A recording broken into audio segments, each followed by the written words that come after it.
મજામાં બધા ડાયરો. આજે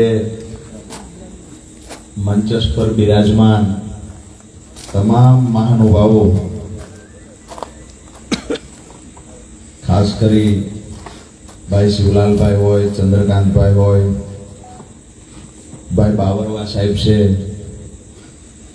અમારે અહીંયા મહિપાલસિંહ, પુરુષોત્તમભાઈ, યોગેન્દ્રસિંહ, ખાસ કરી જે આજુબાજુના તાલુકાઓમાંથી ટીમ પધારી છે, અમારા આગેવાનો જે અહીંયા ઉપસ્થિત છે, એની સાથે જ આજે પડધરી તાલુકાના ડુંગરકા ગામે જે મોટી સંખ્યામાં આપ સૌ ખેડૂતો, યુવાનો ઉપસ્થિત થયા છો, ત્યારે આપ સૌનું હું રાજુ કરપડા હૃદયથી સ્વાગત કરું છું.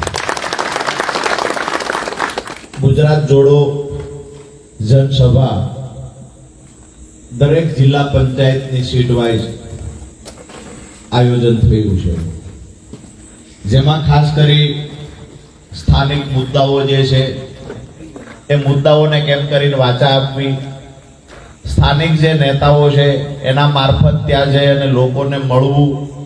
ડુંગરકા ગામે આવ્યા તો ડુંગરકા ગામની જે સમસ્યા છે, આજે અહીંયા લિસ્ટ તૈયાર થશે પડધરી તાલુકાનું, એ લિસ્ટ ઉપર આવશે. એવી જ રીતે ધ્રોલ તાલુકાનું તૈયાર થશે, એ ઉપર આવશે. આ જિલ્લા પંચાયતની સીટ વાઇઝ મીટિંગ જે કરીએ છીએ, ગુજરાત જોડો જનસભા જે થાય છે, એ એક પ્રકારે દરેક વિસ્તારની વેદનાની ડાયરી તૈયાર થતી જાય છે, જે રીતે વિસાવદરમાં ગોપાલભાઈ. દોસ્તો, વાત એ છે કે પ્રશ્ન જ્યારે ખેડૂતો સામે બેઠા હોય તો પ્રશ્ન અઢળક છે, પ્રશ્ન અઢળક છે, પણ એ પ્રશ્નનું નિરાકરણ લાવવા માટેથી ભાજપમાંથી એક પણ ધારાસભ્ય અવાજ ઉઠાવતા નથી. આજ દિવસ સુધી આપણે રાહ જોઈ, વારંવાર કોંગ્રેસને મોકો આપ્યો, કોંગ્રેસના નેતાઓએ પણ વિરોધ પ્રદર્શન કરવા જાય ત્યાં પગાર વધારી દે એટલે ખીલી કરીને પાછા આવે રસ્તામાં. આ જોયું છે આપણે બધા. મુદ્દાની વાત એ છે કે ખેડૂત પીડાય છે, યુવાન પીડાય છે, મોંઘવારીથી મહિલા પીડાય છે, એના માટે અવાજ ઉઠાવનારું કોણ? તો આ અવાજ ઉઠાવનારું કોઈ નથી. આમ આદમી પાર્ટી 2022 વિધાનસભા ચૂંટણી લડી, મજબૂતાઈથી ગુજરાતની જનતાએ ખૂબ પ્રેમ આપ્યો અને મજબૂતાઈથી 41 લાખ કરતા વધારે મત મળ્યા. 5 ધારાસભ્યો ચૂંટાણા, એમાંથી એકાદા ધારાસભ્ય એવું વિચાર્યું કે આપણે જતા રહીએ ભાજપમાં, ભાજપ તો બહુ મોટો પરિવાર છે, બહુ મોટું સંગઠન છે, ભાજપમાં જઈએ પૈસા બની જાય, માલ બની જાય, સત્તા હાથમાં આવી જશે. ગુજરાતની જનતાએ બતાવી દીધું તાકાત તંત્ર કરતા વધારે તાકાત લોકોની છે, ભાજપના સંગઠન કરતા વધારે તાકાત લોકોની છે, પૈસા કરતા વધારે તાકાત લોકોની છે. અને આ તાકાતથી જે ધારાસભ્ય આમ આદમી પાર્ટીનો સાથ છોડ્યો, એ ન રહ્યા ઘરના, ન રહ્યા ઘાટના, ફરી વખત આમ આદમી પાર્ટીનો ઉમેદવાર છે. ભાજપના નેતાઓ તો એવું માને છે કે આ તો બકરું કાઢી લૂંટી ઉભી રહ્યું, આ કરતા બોલો સારો હતો, વિધાનસભામાં મૂંગો તો બેહી રહેતો હતો. અહીંથી ગોપાલભાઈ ગયા, હવે વિધાનસભાની પોલ રોજ ઉગાડી થાય. 3 દિનનું સત્ર, 3 દિવસ સુધી પોલ ઉગાડી કરી, રોજે રોજ ધારાસભ્યોને નગ્ન કર્યા. ભાજપના ધારાસભ્યોને બોલે એવો માણસ વિધાનસભાના ફ્લોર પર જાય, ભણેલો ગણેલો માણસ, કોઈનાથી ડરે નહીં એવો માણસ વિધાનસભાના ફ્લોર પર જાય તો કેવી રીતે ત્યાંથી ડણક દે ને કોઈએ બતાવ્યું હોય તો ગોપાલ ઇટાલિયાએ, ચૈતર વસાવાએ બતાવ્યું. આજે આપણી રજૂઆત, ઘણા બધા લોકોના ફોન આવે કે અમારો એક મુદ્દો છે, હેમંતભાઈને કહેજો, ગોપાલભાઈને કહેજો, ચૈતરભાઈને કહેજો. ચૈતરભાઈને તો આપણે બધાએ જોયું છે. હું કાયમ માટે કહું છું કે આમ આદમી પાર્ટીનો કાર્યકર હોય, નાનો એવો ગુનો કાંઈ થઈ ગયો ભૂલથી પણ, તો 307 થી હેઠી કલમ કોઈ છે જ નહીં એના માટે. શરૂઆત જ ત્યાંથી થાય. પોલીસ પ્રશાસનના મિત્રોને પણ કહીએ છીએ કે એટલો બધો દાગ તમારી ખાખી પર ન લગાવો, આવનાર સમયમાં કોઈ પાવડરથી ધોઈ ન હકાય. ચાપલુસીની, ચમચાગીરીની એક હદ હોય. આ હદ જે વટાવી રહેલા અધિકારીઓ છે એને કહીએ છીએ આંદોલનમાંથી પેદા થયેલા વ્યક્તિ છીએ, ભાજપની તાકાત નથી અમારો અવાજ દબાવી શકે તો પોલીસ ક્યાંથી દબાવી શકશે? અમે સપનું જોઈને નીકળ્યા છીએ કે આવનાર સમયમાં ખેડૂતોનો અવાજ બનીશું, આવનાર સમયમાં ખેડૂતોને દેવામાંથી બહાર કાઢવા, ખેડૂતોના દરેક ખેતર સુધી સિંચાઈનું પાણી પહોંચે, એમએસપી કાયદો બને, આ લડાઈનું સપનું લઈને નીકળ્યા છીએ. જ્યાં સુધી પરિણામ નહીં મળે ત્યાં સુધી મજબૂતાઈથી લડવાના છે. કોઈ પણ એવું માનતું હોય ભૂતકાળમાં આ સરકાર શા માટે ખેડૂત સંગઠનોથી ડરે છે, શા માટે ખેડૂતો ભેગા થાય ત્યારે ડરે છે, શા માટે જમીન માપણી કરવામાં આવી છે, શા માટે ગોટાળો કરવામાં આવ્યો છે? ગોટાળો એટલે કરવામાં આવ્યો કે ખેડૂત વચ્ચે વેરના બીજ રોપવા માટે પ્રમોલિગેશન કરવામાં આવ્યું છે. આવનાર સમયમાં ખેડૂત એક ન થાય, આ સપનું સરકારે જોયું છે. એની સામે આમ આદમી પાર્ટીએ સપનું જોયું છે કે અમે ગુજરાતના ખેડૂતોને એક કરશું, ગુજરાતના યુવાનોને એક કરશું અને ગુજરાત જોડશું. પ્રેમની દુકાન ખોલવાનું કોઈએ કામ કર્યું હોય તો આમ આદમી પાર્ટીએ ગુજરાતમાં કામ કર્યું. આજ ભાજપના નેતાઓ છે જેને સૌથી વધારે કોઈનો ડર લાગતો હોય. વાતો ખૂબ થાય છે કે એની પાસે સત્તા છે. શિવલાલભાઈ જેવા અમુક ઉદ્યોગપતિ હોય જેને કહેવામાં આવે, તમારે મોરબી હોય તો કહેવામાં આવે જીએસટી ની રેડ પાડશું, ઇન્કમ ટેક્સ ની રેડ પાડશું. ભાજપથી લોકો ડરે છે, પણ ભાજપ જેનાથી ડરતું હોય તો એ સામે બેઠેલા ખેડૂતો છે જેનાથી ભાજપ ડરે છે.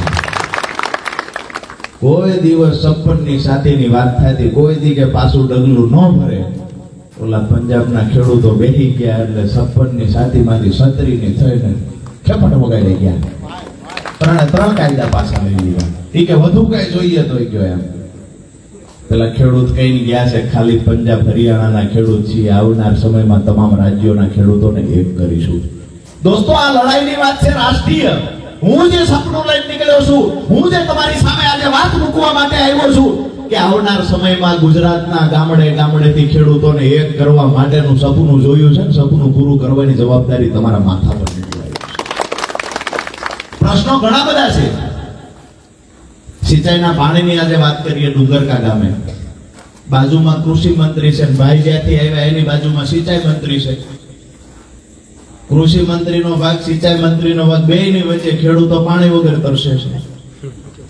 આમ હું ગઈકાલે ઘેડમાં હતો, માંગરોળ આસપાસમાં, તો ત્યાં પાણી ભરાઈ જાય છે, એનો નિકાલ નથી થતો. ત્યાં ખેડૂતો પાણી ભરાઈ જવાથી એની મગફળી બળી જાય છે. અભણ દાદા એક મને કાલે માંગરોળ મળ્યા, મને કે 100 કરોડ રૂપિયાનો ખાલી ખર્ચો કરે આ તમામ પાણીનો નિકાલ થઈ જાય. આ લોકો 1300 કરોડ 1500 કરોડ વારંવાર જાહેરાત કરે છે, નિકાલ તો કઈ થતો નથી. પરિસ્થિતિ એ છે પાણીને જ્યાં કાઢવાનું છે. હવે વાત એ છે કે અહીંયા મોટું જબરજસ્ત ધાબુ હોય 1000 સ્ક્વેર ફૂટનું, હવે એમાં અડધાની લાઈન રાખો, વરસાદનું પાણી કાઢવાનું, પાણી નીકળે ખરા? આજથી 30 વર્ષ પહેલા પાણી નીકળી જતું, પણ નવા પેદા થયેલા એન્જિનિયરો, હારામાં હારી યુનિવર્સિટીમાંથી ભણીને આવ્યા એન્જિનિયરો અને અંગૂઠા સાપ અભણ નેતાઓ સત્તામાં બેઠા. જ્યાં બારા જે ગામના બારા હતા રોડ ઉપર લઈ લીધો અને જ્યાં 10 નાળા મૂકવા પડે એવું હતું ત્યાં નાનું એક 10 નું ભૂંગળું મૂક્યું. પાણી ભરાઈ જાય, ખેડૂતો હેરાન છે. અહીંયા વાત કરીએ તો આપણને અહીંયા સિંચાઈનું પાણી નથી મળતું. ટેકાના ભાવે મગફળી આપવાની વાત થાય છે, પણ કહેવામાં આવે 200 મણથી વધારે મગફળી નહીં લઈ જાય. રજીસ્ટ્રેશન કરાવવા જાવ એમાં પણ કંઈક ને કંઈક હેરાનગતિ છે. ક્યારેક તો મને એવું થાય છે કે ટેકાના ભાવે રજીસ્ટ્રેશન જે થાય છે એ મગફળીનો ફાયદો ખેડૂતોને કરાવવાનો છે કે વેપારીને કરાવવાનો છે એ નક્કી નથી. વેપારીને એટલે ફાયદો થાય કે મેં જોયા છે ભાજપના તાલુકાના સભ્ય હોય, જિલ્લાના સભ્ય હોય, ધારાસભ્ય હોય, આ તમામ પાસે 500 ખેડૂત 1000 ખેડૂતના એ લોકો હાથ બાર તૈયાર રાખે. સાવ જુઠ્ઠા રજીસ્ટ્રેશનો થાય છે, સાવ જુઠ્ઠા રજીસ્ટ્રેશનો કરાવવામાં આવે છે. પછી બજારમાંથી 800 રૂપિયાની મગફળી લઈ અને અહીંયા ટેકાના ભાવે મગફળી ઘુસાડવાનું કોઈ કામ કરતું હોય તો ભ્રષ્ટ ભાજપના નેતા કામ કરી રહ્યા છે. જ્યારે મગફળી આપવા જઈએ તો પેલો ગ્રેડર આવે. હવે એને કોઈ દી મગફળી એને વેસાતી લઈને રેકડીએ ખાધી હોય, ઈ પાછો આપણી મગફળી સાચી છે, મગફળી ખરેખર ક્વોલિટી બરાબર છે કે નહીં ચેક ઈ કરશે. જેને એની જિંદગીમાં એક પણ મગફળી પકવી નથી અને રેકડીએ ઊભા ઊભા ખાધી છે, એ નક્કી કરે તમારી મગફળીમાં બરોબરી કે નથી. પૈસાનો પ્રસાદ ત્યાંથી ધરવાનો ચાલુ થાય, દરવાજામાં પ્રવેશ કરો ત્યાંથી આપતા જવાનું. ગ્રેડરને આપીએ, કોથળાવાળાને આપીએ, છેલ્લે ઓલો સિલાઈ કરે મજૂરને આપીએ, કોથળા ફટકારવાના દઈએ.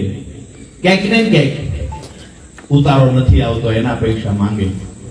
આ તમામ પ્રક્રિયા પસાર કર્યા પછી આપણી મગફળી પાસ થાય. મગફળી થઈ હોય 400 મણ તો ન્યાલે માત્ર 2 મણ મગફળી. મારી વાત સાચી છે? આવતી સાલ તો હવાસો જ લેવાના. દાદા કહે છે કે આવતી સાલ હવાસો લેવાના છે. હું તો એ સંદેશ લઈને આવ્યો છું કે એના પછીની સાલ 2027 છે, તેથી ખરીદી આમ આદમી પાર્ટીની સરકાર કરશે. આજે સંદેશ લઈને આવ્યા છીએ. પીડા ખૂબ છે. ખેડૂતો બાપડા રાત દિવસ મહેનત કરે તેમ છતાંય દેણામાંથી બહાર નથી નીકળતા. એની પીડા લઈને નીકળ્યા છીએ. આજે તમને બધાને મારી પીડામાં જોડવા માટે આવ્યો છું. રાષ્ટ્ર ભાજપના નેતા ખેડૂતોથી શા માટે ડરે છે એ વાત હું કરતો હતો કે 1987 માં ભાજપે જોયું છે કે જે દિવસે ખેડૂત મન બનાવી લે તે દિવસે નથી એની પોલીસ કામમાં આવતી, નથી એનું સૈનિકો કામમાં આવતા. જેથી ખેડૂત આંદોલન કરશે, જેથી ખેડૂત રોડ ઉપર ઉતરશે. 1987 માં સરકારને ખુરશીના પાયા ખેડૂતે ભાંગી નાખ્યા હતા. આજ સુધી ફરીવાર વારો નથી આવ્યો. એવી લડાઈ લડવા નીકળ્યા છીએ. કોઈની સામે વાંધો નથી, પણ ખેડૂતોના મુદ્દે જો કઈ પ્રશ્નનું નિરાકરણ નહીં આવે, અમે માંગીએ છીએ કે અમારા દેણા માફ કરો. સરકાર એવું કહે છે 500 ટીપડા દઈશું, ફોર્મ ભરો. અને આપણે મૂર્ખા છીએ. હકીકત એ વાતની છે. કેટલા મૂર્ખા છીએ કે આપણે 500 ટીપડાનું ફોર્મ ભરવા 1000 રૂપિયા ખર્ચો કરવી. 1 લાખથી વધારે ટીપડા લેવા માટે ફોર્મ ભરાણા, જૂના ટીપડા 500 ના. પાછું કોઈને આપ્યું નહીં. 2,000 રૂપિયાની જાહેરાત કરવામાં આવી. મારા એવા ઘણા બધા મિત્રો છે કે જેને મોટર કાર લીધી તો ઓલા 2,000 જમા થયા હતા, બાવરો સાહેબ પાછા માંગ્યા. મેસેજ આવ્યો હોય કે પૈસા પાછા જમા કરાવવાના. કેમ? તો કે તમે મોટર કાર લીધી, તમે કાયમ સાયકલ જ હાંકવી. ખેડૂત છીએ તેનો મતલબ એવો છે કે સાયકલ જ હાંકવાની કાયમ. એક બાજુ બીજો ઉપાડો PGVCL વાળાનો છે, એને કોઈ કવા વાળું નથી. PGVCL વાળાનો એવડો ઉપાડો ચેકિંગ કરવા આવે એટલે ઘરમાં 2 ઓરડા હોય, 2 રૂમ હોય, 8 પંખા લખીને જાય. હવે 8 પંખા ક્યાં ફમાડતા હોય છે, ક્યાં મૂકતા હોય છે? એના ટાર્ગેટ પૂરા કરવા માટે એનો ઉપાડો. અહીંયાથી નીકળો. આજે આપણા અહીંયા બંદોબસ્તમાં વ્યવસ્થાના ભાગરૂપે પોલીસ કર્મચારી આવ્યા, પણ જેવા અહીં નીકળો તો નવું લાવ્યા હેલ્મેટનું ગલકું અને ઉભો રાખે એટલે કાંઈક ને કાંઈક લઈને જાય. છેલ્લે એમ કે ચંપલ પહેર્યા, બૂટ નથી પહેર્યા, એનો નામો થશે. હવે તો બાપા કઈ વધ્યું જ નથી ચંપલ સિવાય, કરતા વધીએ કાઢ નાખ્યું. હાલત અમારી એટલી બદતર થઈ ગઈ છે. અમારા ઘરે પ્રસંગ આવે તમારે જમીનો વેચવી પડે છે. રાજકોટના બિલ્ડરને બોલાવવા પડે કે આ જમીનને ગીરવે રાખો ને આ જમીન વેચાતી રાખી દો. 2 વીઘા જમીન ઓછી કરવી પડે છે. દોસ્તો, વાત એ કહેવા માટે આવ્યો છું કે સમય પાકી ગયો છે લડાઈ લડવાનો. કોઈ પણ પાર્ટી સામે હોય. હું આમ આદમી પાર્ટી કિસાન સંગઠનમાંથી આવું છું એટલે કહું છું એવી વાત નથી. વાત એ છે કે જે દિવસે પાર્ટીમાં નહોતા તે દિવસે પણ ખેડૂતો માટે લડતા. આજે હાઈ ટેન્શન લાઈન તમારા ખેતરમાંથી પસાર થાય, યોગ્ય વળતર ન ચૂકવે, ઉભા પાકમાં JCB ચલાવી લેવામાં આવે છે. બાવરવા સાહેબ જે વિસ્તારમાંથી આવે છે, ઉભા પાકમાં JCB હલાવે, હિટાચી હલાવે. એક પણ ભટ્ટનો દીકરો ભાજપનો નેતા એવો નથી ખેડૂતના ખંભે હાથ મૂકીને કે હું તારી ભેગો ઊભો છું. અમે એ કહેવા માટે આવ્યા છીએ કે આવનાર સમયમાં સંગઠિત એક વખત બની જઈએ. તમારા સહકારની જરૂર છે. બાકી લડાઈ તો એની ગમે એવડી ફોજ હોય ને એની સામે લડી લેવાની તાકાત રાજુ રાખી દીધી છે.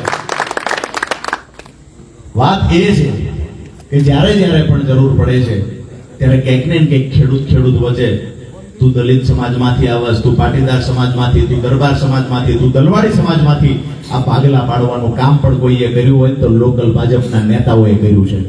અમે ઘણા બધા નેતાઓને જોયા છે કે ગામડાની અંદર વાદ વિવાદ કરાવવાનું કામ કરે, જ્ઞાતિ જ્ઞાતિમાં વહેંચવાનું કામ કરે, ભાઈ ભાઈ વચ્ચે વહેંચવાનું કામ કરે. ક્યાંક ને ક્યાંક એવું તો કામ કરો કે એક ગામની અંદર તમે સમાધાન કરાયું છે બે પરિવારનું. આવું તો કોઈ ભાજપનો નેતા કામ કરે? દોસ્તો, આપણે એ કામ કરવા નીકળ્યા છીએ. જ્યાં સુધી જુદા જુદા રહીશું, અલગ અલગ રહીશું, જ્યાં સુધી જ્ઞાતિઓના વાડામાં વહેંચાતા રહીશું, ત્યાં સુધી પરિણામ સુધી નહીં પહોંચીએ. આવનાર સમયમાં આપણે સપનું જોયું છે, દરેક ગામડાઓની અંદર ખેડૂત સભાઓ કરીએ, ખેડૂત મીટિંગો કરીએ, દરેક જિલ્લા મથકે આપણી જે માંગણીઓ ખેડૂતોની છે એ માંગણીઓને લઈ અને જિલ્લા મથકે સંમેલનો કરીએ. અને આવનાર સમયમાં જરૂર પડશે તો લાખો ખેડૂતોને લઈને ગાંધીનગર હામાં મંડાણ મૂકવું છે. લડી લેવાનો જુસ્સો છે, જોમ છે, પૂરી તાકાત છે. અને મને નજર સામે દેખાય છે કે એક દિવસ ખેડૂતોની સરકાર બનશે, એક દિવસ ગરીબોની સરકાર બનશે. ભાજપનું કોઈ પણ પ્રશાસન છે એની એ તાકાત નથી કે અમારા ખેડૂતને રોકી શકે. તમારે ત્યાં જીએસટી વાળા આવે ખેતર આવે શું કરશે? ઇન્કમ ટેક્સ વાળો આવે દાદા ત્યાં ખેતર શું કરે? કાંઈ છે જ નહીં. બેંકે જાય પૂછવા નકરી લોન છે. છેલ્લા 5 વર્ષનું કાઢે. જેવી રીતે ભાઈ શિવલાલભાઈ છે એ ઉદ્યોગપતિ માણસ છે, અને છેલ્લા 5 વર્ષનું રિટર્ન ચેક કરે, અમારા બેંકની પાસબુક જોવે એટલે 5 વર્ષમાં માત્ર ને માત્ર લોનમાં વધારો થયો હોય. કેટલી વધશે એ પૂછવાનું રિન્યુ કરતી વખતે. 5 લાખ છે, હાથ થઈ છે, હાથ થાય છે, કરી નાખો હાથ. જેટલી વધે એટલી વધારવાની. મારી વાત સાચી છે દોસ્તો? બે હાથ ઊંચા કરીને આંકડો કરીને કહેજો વાત સાચી છે. ક્યાંક એવું તો નથી ને અમે સુરેન્દ્રનગર વાળા દેણિયા છીએ ને તમે બધા દેણા બહાર નીકળી જાય? આવું તો નથી ને દાદા? બધા દેણામાં બધા હરખા. વાત દેણાની છે, વાત ગંભીરતાથી લેવા જેવી છે. કે આપણો જન્મ થયો, આપણને આપણા બાપ દાદાએ દેણું આપ્યું વારસાઈમાં. જેથી મિલકત દીધી ને તેથી વારસાઈમાં દેણું દીધું. આજે આપણી સ્થિતિ શું છે? આપણે આપણા બાળકને વારસાઈમાં દેણું દેવા માટે આગળ વધી રહ્યા છીએ. આજે એક પણ ખેડૂત એવું નથી ઈચ્છતો કે મારો દીકરો ખેતી કરે. બધા ખેડૂત એવું માને છે કે મારો દીકરો અધિકારી બને, મારો દીકરો મામલતદાર બને, પોલીસ બને, તલાટી બને, કોઈ કારખાનામાં મેનેજર બને, મારો દીકરો ખેડૂત બને. આવું કોણ ઈચ્છે છે? કૃષિ પ્રધાન દેશની આ ખેડૂત વિરોધી લોકો સત્તામાં બેઠા એને હાલત કઈ કરી છે? આજે આપણી હાલત એ થઈ કે ખેડૂતના ઘરે દીકરી દેવી હોય તો હામાવાળા 5 વખત વિચારે છે કે બીજો ધંધો હોય તો ઠીક છે, ખેતી કરો છે એટલે દીકરી નહીં દઈએ. આપણે એ સપનું લઈને નીકળ્યા છીએ. ઉદ્યોગપતિઓ પણ એક દિવસ બોલવા જોઈએ કે અમારી દીકરી અમારે ખેડૂતના ઘરે દેવી છે. સપનું પૂરું કરવા માટે થઈ 2017-18 થી ખેડૂતો માટેની લડાઈ લડીએ છીએ. અને આવનાર સમયમાં આજે અહીંયા ડુંગરકા ગામના આંગણેથી કહીને જાઉં છું કે જ્યાં સુધી ખોડિયામાં પ્રાણ રહેશે ત્યાં સુધી ખેડૂતો માટેની લડાઈ લડતો રહેશે. જ્યાં સુધી લડાશે ખેડૂતોની લડાઈ લડતા લડતા કેસો પણ થયા છે. અલગ અલગ જગ્યાએ જ્યાં જઈએ ત્યાં પછી કેસ કરે કે તમે માનશો, કીધું નહીં માનીએ. ખેડૂતોના હિતની વાત છે તો એમાં કોઈ પણ પ્રકારનું કોમ્પ્રોમાઇઝ નહીં થાય. તો ક્યાંક ને ક્યાંક ના છૂટકે પોલીસ પણ ના ઈચ્છતી હોય તેમ છતાં પોલીસને આગળ કરી અને જૂઠા કેસ કરાવવામાં આવે, જેલમાં પૂરવાનું કામ કરવામાં આવે, જૂઠા પુરાવા ઉભા કરવામાં આવે અને ખોટી રીતે ચાર્જશીટ તૈયાર કરી અને જેલમાં પૂરવાનું કામ ભ્રષ્ટ ભાજપના નેતા કાયમ માટે કરે છે. આજે ડુંગરકા ગામના આંગણેથી કહીએ છીએ કે તમારામાં તાકાત હોય એવડી જેલ બનાવી લીજો.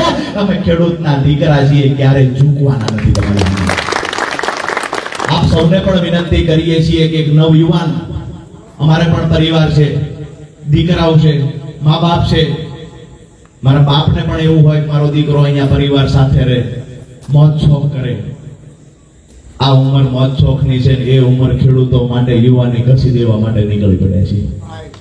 તમને બધાને વિનંતી કરીએ છીએ, કોઈ પણ માણસ આવે, આપણા સગાવાલા આવે, સંબંધી આવે, ગમે તે આવે, એને કહેજો કે મારા ગામમાં રાજુ કરપડા આવ્યો હતો, પડદરીમાં રાજુ કરપડા આવ્યો હતો અને એને કીધું છે કે એક વખત ખેડૂતના દીકરા બની જાવ અને મારો સમાજ ખેડૂત છે વાત કરવા આવે. કોઈ તાકાત નથી કે આપણી લડાઈને રોકી શકે. બસ એક બનવાની જરૂર છે. અને આ વાત વર્ષોથી આપણે સાંભળીએ છીએ. ખેડૂતમાં એકતા નથી, એકતા નથી કાયમ સાંભળીએ છીએ, પણ એકતાની શરૂઆત મારે ને તમારે કરવાની છે, આ બીજું કોઈ નહીં કરવાનું. અને જે દિવસે આપણે નક્કી કરશું ખેડૂત એક મહિના, તેથી સૌથી પહેલી નીંદર કોઈની આરામ થશે તો ભાજપના નેતાની આરામ થશે. તાલુકા જિલ્લામાં કે પછી ધારાસભ્ય એકય તમને ખેડૂતો માટે ગામડાઓમાં જોવા નહીં મળે જે દિવસે ખેડૂત સંગઠિત બની ગયો તે દિવસે. અહીંયા જમીન સંપાદન કરવામાં આવી, જમીન સંપાદનમાં ક્યાંક ને ક્યાંક રોડે ખેતર હતા એને સીમમાં મોકલી દીધા, સીમમાં હતા એને રોડે મોકલી દીધા. કોઈનું ચોરસ હતું તો લંબચોરસ કર્યું, ક્યાંક ને ત્રિકોણાકારનું કર્યું, રોડના કાંઠે 2 વીઘા 2.5 વીઘા તો હાથ પર વીએ કે. મારી વાત સાચી તો છે ને? આ કોને કર્યું? આ ભાજપના નેતાઓએ પોતાના મળતિયાઓને લાભ ખટાવવા માટે અને ખેડૂત વચ્ચે વેરના બીજ રોપાવવા માટે ભ્રષ્ટ ભાજપના નેતાઓએ આ કાંડ કર્યું છે. ભાઈઓને બચવા ખબર હતી કે અહીંયાથી સીધે 1 પણ ફૂટ જો એનો ભાઈ એના ખેતરમાં જાય તો ખેડૂત જ્યારે ધારિયા કાઢતા હોય આવડી મોટી લડાઈ ખેડૂત લડે. આ ખબર ભાજપના નેતાઓને પડી અને એને થયું કે ઉદ્યોગપતિઓને અમે જીએસટી ની રેડ પડાવીને દબાવી શકશું, ઇન્કમ ટેક્સ ની રેડ પડાવીને દબાવી શકશું, વેપારીઓને દબાવી શકશું, નોકરિયાતને દબાવી શકશું. દબાવી ક્યારેય ખેડૂતને નહીં શકીએ તો એના માટે નક્કી કર્યું કે ખેડૂત સંગઠિત ના બનવો જોઈએ અને એટલા માટે થઈને જમીન માપણીનું ગલકું ગામોગામ ફિટ કરવામાં આવ્યું છે. દોસ્તો, આ જમીન માપણી રદ થવી જોઈએ. આ પહેલા દિવસથી માંગણી અમારી છે, પહેલા દિવસથી માંગણી છે જમીન માપણી રદ થવી જોઈએ. પણ ભ્રષ્ટ ભાજપના નેતાઓને રસ એમાં છે કે ખેડૂત વચ્ચે લોહિયાળ જંગ થવો જોઈએ. અમે કહીએ છીએ અમે ખેડૂતને એક કરવા નીકળ્યા છીએ, ભાજપના નેતા ખેડૂતને બધવાડવા નીકળ્યા છે. તમારે વિચારવાનું છે કે આપણે કોની હારે ઊભું રહેવાનું છે. 8 લાખ રૂપિયા દઈ ભાઈ વાત દાદાની પીડા જો. 8 લાખ રૂપિયા લાઈવના માધ્યમથી અધિકારીઓએ, ડીએલઆર ના અધિકારીઓએ સાંભળવું જોઈએ. અને ભ્રષ્ટાચાર ગુજરાતમાં નથી થતો એવું બોલનારા ભાજપના નેતાઓએ સાંભળવું જોઈએ કે અહીંયા રાજકોટ જિલ્લાની અંદર ડીએલઆર કચેરીમાં કરોડો રૂપિયાનો ભ્રષ્ટાચાર થાય છે. મારી વાત સાથે સહમત છો બધા? જ્યારે ખેડૂત પોતાની જમીન માપણીની જે ભૂલ છે એ સુધારવા માટે જાય, એ ભૂલ સુધારવાના 5 લાખ 7 લાખ 10 લાખ રૂપિયા રાજકોટ ડીએલઆર ઓફિસમાં લેવામાં આવે છે. આ વાત ઘણી જગ્યાએથી મને ખેડૂતોએ કહી છે. આજે દાદાએ ખુલીને કહ્યું આવડી રકમો ઉઘરાવવામાં આવે છે. જો ધારાસભ્યમાં થોડીક પણ પ્રમાણિકતા બચી હોય તો એક વખત ડીએલઆર ઓફિસની જઈ અને કેટલી અરજીઓ પેન્ડિંગ છે અને જે અરજીનો નિકાલ થયો છે એ ખેડૂતોને ઘરે જઈને મળે તારી પાસેથી પૈસા લીધા છે. 7 મહિના વહી ગયા. જો ખેડૂતો પાસેથી પૈસા ન લીધા હોય, ધારાસભ્ય જઈને ચેક કરાઈ આવે, ખેડૂત પાસેથી ડીએલઆર ના અધિકારીએ જમીન માપણી ભૂલના સુધારાના પૈસા ન લીધા હોય તો રાજુ ગરપડાઈ ધારાસભ્યના વખાણ કરશે. આવો હિંમત હોય તો.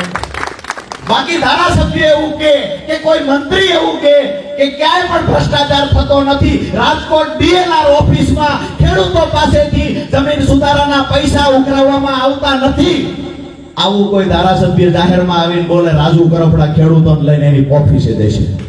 તાકાત હોય ધારાસભ્ય બોલે, તાકાત હોય મંત્રી બોલે, તાકાત હોય ભાજપનો નેતા બોલે કે ભ્રષ્ટાચાર ડીએલઆર માં નથી થતો, અમે ખેડૂતોને લઈને એની ઓફિસે જઈશું, પુરાવા આપશું. ચેલેન્જ સ્વીકારો તાકાત હોય તો. આ ચેલેન્જ કોઈ નથી સ્વીકારવાનું દોસ્તો. આ મારે તમારે બધાએ આવનાર સમયમાં વ્યાજ સાથે હિસાબ કરવાનો છે. અત્યાર સુધી જે થયું 30 વર્ષના ભાજપના શાસનમાં આપણા જીવનમાં આપણે વધાર્યું તો શું વધાર્યું? દેણા સિવાય આપણા ખેડૂતોનું કાંઈ વધ્યું નથી. આપણો દીકરો નોકરી કરવા માટે થઈને 2 વર્ષ 3 વર્ષ તૈયારી કરે ત્યારે પેપર ફોડી દેવામાં આવે અને આપણા દીકરાઓને નોકરીથી વંચિત રાખવાનું કોઈએ ષડયંત્ર કર્યું હોય તો ભ્રષ્ટ ભાજપના નેતાઓએ કર્યું છે. આ બધાનો હિસાબ ક્યારે થશે? આવનાર તાલુકા પંચાયતની ચૂંટણી હોય, જિલ્લા પંચાયતની ચૂંટણી હોય કે આવનાર વિધાનસભાની ચૂંટણી હોય. દોસ્તો, એક વાત નક્કી રાખજો કે જે અડધી રાતે ફોન કરો, ફોન ઉપાડે, જે તમારો ભાઈ બનીને તમારી ભેળો રહે, એ વ્યક્તિને મત આપજો. બાકી ઉપરથી આદેશ થાય અને જેવી રીતે ઓલું કૂતરું છે અને જ્યાં સુધી એના માલિકનો આદેશ ન થાય ત્યાં સુધી કૂતરું ઘર બહાર ન નીકળે. જો બોલે ડાવ બોલે અને ઓલો માલિક કે બસ ટોમી ટોમી બેસી જાય ભૂસડી પર પટાવતો. આવા ટોમીને ચૂંટીને ના મોકલશો, ટોમી અહીંથી એફોન બહાર ગયા ચૂંટાઈને. આ બધાને હવે ઘરે મોકલી દઈએ. આવનાર સમયમાં રણકદે વિધાનસભામાં એવો ધારાસભ્ય જોઈએ છે. હું કાયમ માટે કહું છું, આજે ડુંગરકા ગામથી પણ કહું છું, આમ આદમી પાર્ટીની સરકાર બને અને જો ખેડૂતોના દેણા માફ ન કરે, સિંચાઈનું પાણી ન પહોંચાડે, રાજુ કરપડા સૌથી પહેલો મોરચો એની સામે માંડવાની તૈયારી રાખી છે. માત્ર વાહિયાત વાતો સ્ટેજ પરથી કરવા માટે નથી આવ્યા. જ્યારે પણ ખેડૂતોએ હાકલ કરી છે કે અમારે જરૂર છે, અમારી વચ્ચે આવીને ઉભા રહ્યો, તે દિવસે ખેડૂતોની વચ્ચે ઉભા રહ્યા છીએ. અને એ દિવસે અમારી પર કેસ થયા છે તો કેસને પણ ધરપકડને વહોરી છે, અને અમારી પર કેસ થયા છે જેલ પણ ભોગવી છે. દ્વેષ રાખીને ઘણી બધી જગ્યાએ ફસાવાના પ્રયત્ન થાય છે. એમાં સૌથી વધારે આમ આદમી પાર્ટીના નેતાઓ પર કેસ કરવામાં આવે. પછી પૈસા દઈને સોશિયલ મીડિયાની ટીમ ભાજપના નેતાઓએ ઘણી બધી રાખી છે. આમાં કોમેન્ટ ઉદ્દીત કરતા છે. આ લાઈવ ચાલુ છે ને, કરાકર કરતા છે કોમેન્ટ, અને લઈ આવશે દિલ્હીમાં આમ થયું, એટલે અહીંયા ઓલા તમારા બાપાએ ખોટા કેસ કરાવ્યા અરવિંદજી પર, એ નથી કહેતા દિલ્હીમાં આમ થયું, દિલ્હીમાં આમ થયું. એટલે ભાઈ ગુજરાતમાં શું કર્યું છે એ જોવું હોય તો આવો, એમ બતાવી હરમત હોય તો આવો. સવાલો પ્રશ્નો કરવા માટે થઈ અને નાના બિચારા માણસને મોકલવામાં આવે, યુવાનોને મોકલવામાં આવે. અમે કહીએ છીએ હિંમત હોય ને હરમત હોય જાહેરમાં ચર્ચા કરવાની, ભાજપનો નેતા આવે. હું રાજુ કરપડા કહું છું, એ રાજકોટ કે હું રાજકોટ જાવ, પડદરી કે હું પડદરી જાવ, મોરબી કે હું મોરબી જાવ. ભાજપનો કોઈ પણ નેતા કે ભાઈ અમારે સવાલ જવાબ કરવા છે તો આપણી પૂરી તૈયારી છે, ઈ કે એ જગ્યાએ આપણે જવાનું. આવું કહેવાનું નથી. મોકલવાના જ કોને? નાનો માણા છે, હાવ બિચારો દુબળો માણા હોય, ગરીબ માણા હોય, એને બે પંપ મારીને ટાઈટ કરે. ગોપાલભાઈની સભા છે, જા પ્રશ્ન પૂછો. શું પૂછવાનું? તો એના આખો દી ઉઠાવે, આવું પૂછવાનું, યાદ રાખજો. અમને પ્રશ્નોથી વાંધો નથી, હજારો પ્રશ્ન અમારી સામે કરો, પણ 30 વર્ષથી સત્તામાં બેઠા, જેને ખેડૂતોનું દેણું 75,000 કરોડ રૂપિયા 2014માં હતું, આજે અમારા ખેડૂતોનું દેણું 1.5 લાખ કરોડથી વધી ગયું, એનો એક પ્રશ્ન કરો. હરણી બોટકાંડની અંદર જે પીડિત પરિવાર છે, મુખ્યમંત્રીને સવાલ કરવા જાય છે, એને ઢસડી બહાર કાઢવામાં આવે છે, એને પણ એક સવાલ થવો જોઈએ. પાયે વાત કરી સૈનિકોની, જવાનની અને કિસાનની વાત કરી, તો આ દેશની બોર્ડર પર જેને સીમાડા હાચવવા માટે થઈ દુશ્મનોની ગોળીઓ હામી સાથીએ ખાધી છે, એ સૈનિકો અને વીર વધુઓ જેની તિરંગામાં લપેટાઈને લાશ આવી છે, એ વીર વધુઓ આજે ગાંધીનગરમાં જ્યારે હક અધિકારની લડાઈ લડે, એને પણ ઢસડી ભાજપના નેતાઓ પોલીસ વાનમાં નાખી દેતા હોય છે. દુઃખ એ વાતનું છે કે આજે દેશનો જવાન પણ રોડ ઉપર ઊભો છે, આજે દેશનો યુવાન પણ રોડ ઉપર ઊભો છે, અને આ બાજુથી અમારા ખેડૂતો પણ રોડ ઉપર ઊભા છે. જે દિવસે ખેડૂત સંગઠિત બન્યો અને જે દિવસે આદેશ થયો કે આવો હવે આ સરકારના મૂળિયા ઉખેડવા છે, એ દિવસે જેવી રીતે મગફળીની અંદરથી ડીલો ખડ કાઢે એમ સરકારને ખેડૂત કાઢી નાખશે. વાત એ છે કે આપણા ખેડૂતો બધું જાણે છે, કેવી રીતે ઘાસ કાઢવું, કેવી રીતે રસો કાઢવો, કેવી રીતે વધારાનું ખડ કાઢવું. મેં પરમ દિવસ પણ એક સભામાં કહ્યું હતું કે બહુ વધારે પડતું ખડ હોય, નીકળતું ન હોય, શરૂઆતમાં અમે કુણપ માટે મોણો કોટો સાટીએ અને પછી હાવ ભૂકા કાઢી નાખો હોય ફેનવાલ સાટી. આવનાર સમયમાં દોસ્તો કમળ પર ફેનવાલ સાટવાની તૈયારી રાખજો, ફરી ઊભું ન જોઈએ. અહીંયા મારી વાત પૂરી કરતા પહેલા આજે જ મને એક કવિ છે, કવિએ મને એક તમારું અહીંયા જ્યારે ખૂબ સારી રીતે રાજકોટમાં લોકો સરકાર સામે ફાઇટ આપી રહ્યા છે, ત્યારે મને ક્યારેક કોઈ કવિ હૃદય હોય ને કાંઈ લખીને મોકલે તો મને મજા આવે. હું પણ મારી વાત પૂરી કરતા પહેલા એક વાત કરતો જાઉં. જ્યારે વારંવાર આ બ્રિજ તૂટે છે, સામાન્ય પરિવારમાંથી લોકોના મૃત્યુ થાય છે, સરકારને કોઈ ગંભીરતા નથી. રાજકોટની અંદર પણ જે કેમ્પકાંડ બન્યો, એમાં પણ ઘણા બધા પીડિત પરિવારો છે કે જેને આજ દિવસ સુધી ત્યાર પછી કોઈએ સંભાળ લીધી નથી. હમણાં ગંભીરા બ્રિજ તૂટ્યો, હવે એની ઉપરથી ટ્રક ઉતારવામાં 1.5 મહિનો થયો. કે એમાં તો બહારની ટેકનોલોજી લે ભાઈ, અમારા પાસ ખેડૂને તમે ગયો એ રાંડવા બાંધીને ટ્રકને ઉતારી. એમાં તો કે નેપાળ થી લાવવા પડે એન્જિનિયરો. ઓલો ટ્રક લટકે છે બ્રિજ ઉપર, ટ્રક ઉતારવામાં 1.5 મહિનો. વિશ્વગુરુની વાતો નથી કરવી. અહીંયા જે હતા ત્યાં પાછા લઈ આવો અને સત્તા ઉપરથી ઘરે પાછા વયા જાઓ. વડગામ તો તમારો ખૂબ ખૂબ હૃદયથી આભાર છે. કિશન વઢિયારી નામના એક કવિ છે, એને ખૂબ સરસ મજાનું લખ્યું છે કે સરકારનો ક્યાં એક રૂલ તૂટ્યો છે, આ તો ખાલી પુલ તૂટ્યો છે. સરકારનો ક્યાં એક રૂલ તૂટ્યો, આ તો ખાલી પુલ તૂટ્યો છે. પીયુસી ના 5000, હેલ્મેટ નથી લાવો 2000, નાની ભૂલને મોટો મેમો, તૂટે તો ભલે તૂટે ડેમો, કરી લઈએ કબૂલ કે આ ક્યાં પુલ, આ ક્યાં સરકારનો રૂલ તૂટ્યો છે, આ તો ખાલી પુલ તૂટ્યો છે. બહુ સમજવા જેવી વાત છે કે તૂટશે નહીં તો બનશે કેમ, સમજી જાવ ને આખી ગેમ, કરશો ના કોઈ ગુમાબૂમ, હેરાન થશે નાહક ના માસૂમ, નથી કોઈની ભૂલ, આ તો ખાલી પુલ તૂટ્યો છે, સરકારનો ક્યાં એક રૂલ તૂટ્યો છે. એનાથી આગળ એને સરસ મજાનું કહ્યું છે કે ડોક્ટર હોય કે કોન્ટ્રાક્ટર, ડોક્ટર હોય કે કોન્ટ્રાક્ટર, કાર્પેન્ટર હોય કે કલેક્ટર, એક પછી બીજો, બીજા પછી ત્રીજો કિસ્સો, તોય પાછો કોઈના છોડે પોતાનો હિસ્સો, તોય પાછા કોઈનો છોડે પોતાનો હિસ્સો, સૌ કટકીમાં છે મશગુલ, આ તો ખાલી પુલ તૂટ્યો છે, સરકારનો ક્યાં એક રૂલ તૂટ્યો છે.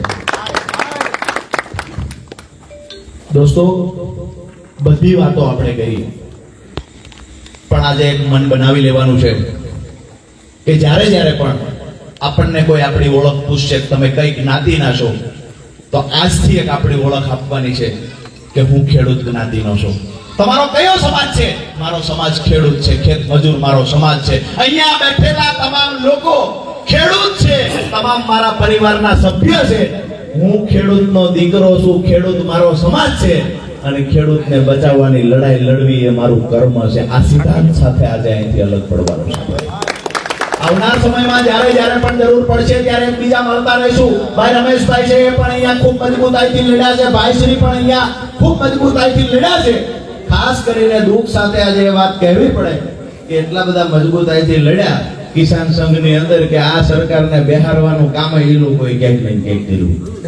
હવે તો ખૂબ અફસોસ કરે છે પંકજભાઈ કે આ સરકારને ક્યાંથી અમે બેહારી દીધી. એ વખતે તો બલરામ બાપાનો હોલ લઈને એમને એમ કે અમે ખરેખર ખેડૂતોનો ઉદ્ધાર કરી, ઓલા મારા બેટા દગો થઈ ગયો, દગો થઈ ગયો એમની હારે. અને ત્યાર પછી કહેવામાં આવ્યું હવે ખબરદાર કોઈ બહાર નીકળે. આજે કિસાન સંઘના ઘણા બધા મિત્રો છે જે આ સરકારની તાનાશાહીથી દુખી છે. આજે પણ એ દોસ્તો છે જે જિલ્લા મથકે બેઠા છે, ક્યાંક ને ક્યાંક એવું માને છે કે આ સરકારની સામે મજબૂતાઈથી ખેડૂતો માટે બોલવું જોઈએ, ખેડૂતો માટે લડવું જોઈએ. પણ ગાંધીનગરમાં જે ઉપર બેઠા છે એ એવું નથી માનતા કે આ સરકાર સામે બોલવું જોઈએ. કારણ કે ક્યાંક ને ક્યાંક મોટા નેતાઓ વેચાઈ ગયા, જેના કારણે આજે બાપડો ખેડૂત દુખી થયો છે.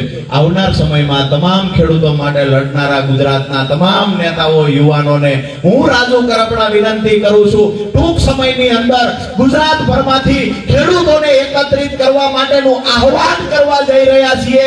આપ સૌને નમ્ર વિનંતી છે, એક દિવસ જ્યારે પણ અવાજ કરીએ ત્યારે હું ખેડૂતનો દીકરો છું, આજે હાજર રહેવું મારી ફરજ બને. આ સમજી કોઈ પણ જગ્યાએ હાકલ કરીએ અહીંયા ઉપસ્થિત રહેજો. બધા સહમત છો ને? તો આજે ભારત માતાની જય ઘોષ એવી રીતે બોલાવીએ કે કૃષિ મંત્રી જેને ખેડૂતો માટે કોઈ લેવા દેવા નથી, બીજા પાણી પુરવઠાના મંત્રી છે એમાં પાણી નથી. આ બે જગ્યાએ આપણો અવાજ સંભળાવવો જોઈએ. બોલો ભારત માતા કી જય! જવાન જય! જવાન જય! આપ સૌનો ખૂબ ખૂબ ખૂબ ખૂબ